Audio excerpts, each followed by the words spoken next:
আমাকে খুঁজে তুমি পাবে না। এ চলে যাওয়ার কারণ যদি জানতে চাও,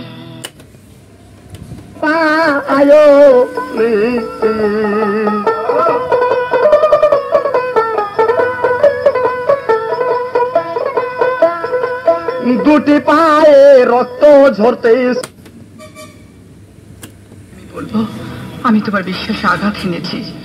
আমাকে তুমি বিশ্বাসঘাতিনী বলেই চেনো। বিশ্বাসঘাতিনী? রাবেয়া, রাবেয়া, এ তুমি কি লিখলে?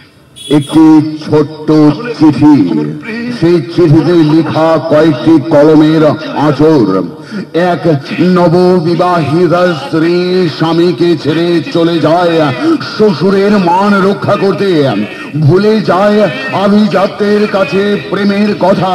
চলে যায় স্ত্রী। তার পরের ঘটনা, আবার বিশাল ধনবান আশরাফ চৌধুরী বিয়ে দেন নাসিমা নামের আরেক কন্যার সাথে, তার ছেলে জামানের। এক স্ত্রী রাবিয়া চলে যায়, ঘরে আসে